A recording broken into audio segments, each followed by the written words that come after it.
Hi everyone, welcome to పిన్నీ channel 146. ఈరోజు capsicum curry వండుతున్నాను.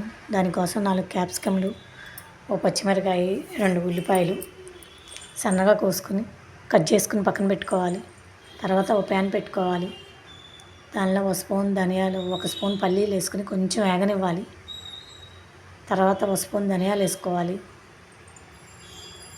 అవి కూడా కొంచెం వేగనివ్వాలి.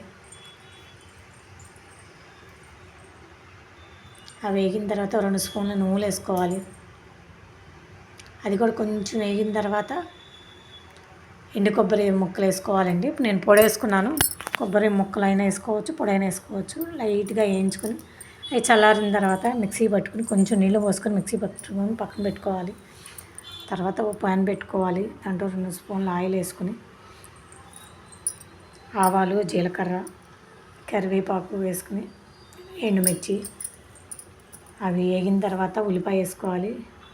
ఉల్లిపాయ మగ్గడానికి కొంచెం ఉల్లిపాయ సాల్ట్ వేసుకుని ఉల్లిపాయ మగ్గనిచ్చుకోవాలి. అది కొంచెం మగ్గిన తర్వాత పసుపు వేసుకుని 2 నిమిషాలు తిప్పుకోవాలి. 2 నిమిషాల తర్వాత 1 స్పూన్ అల్లం వెల్లుల్లి పేస్ట్ వేసుకోవాలి. అది పచ్చివాసన పోయేదాకా వేయించుకోవాలండి. పచ్చివాసన పోయేదాకా వేయించుకున్న తర్వాత క్యాప్సికమ్ వేసుకోవాలి. క్యాప్సికమ్ వేసుకుని కొంచెంసేపు తిప్పుకోవాలి. కొంచెం ఉప్పు వేసుకుని 2 నిమిషాలు తిప్పుకున్న తర్వాత ఉప్పు వేసి 2 నిమిషాలు తిప్పుకోవాలి. తర్వాత మూత పెట్టేసి 3 నిమిషాలు మగ్గనివ్వాలండి. 3 నిమిషాల తర్వాత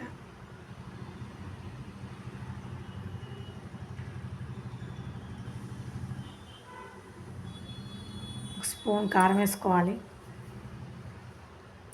కారం వేసుకుని 2-3 నిమిషాలు తిప్పుకోవాలండి. 2-3 నిమిషాలు తిప్పుకోవాలి. తిప్పుకున్న తర్వాత మనం మిక్సీ వేసుకున్నాం కదా, ఆ పేస్ట్ వేసుకోవాలి. వేసుకుని 1/2 గ్లాస్ నీళ్ళు పోసుకున్నాను నేను. క్యాప్సికమ్ ఉడకాలి కదండి, గ్రేవీ కూడా కావాలి కదా, అందుకే 1/2 గ్లాస్ నీళ్ళు పోసుకున్నాను.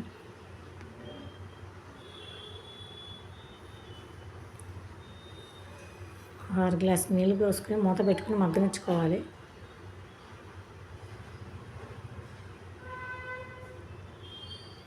నాకు 5-6 నిమిషాలు పట్టిందండి కూర ఉడకడానికి.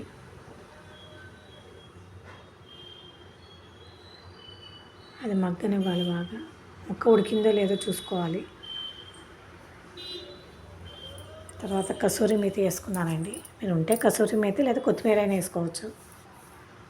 లాస్ట్లో కొంచెం కసూరి మేతి, కొంచెం గరం మసాలా వేసుకుని దించేసుకున్నానండి. రైస్ చపాతీలోకి చాలా బాగుంటుంది, చాలా టేస్టీగా ఉంటుందండి.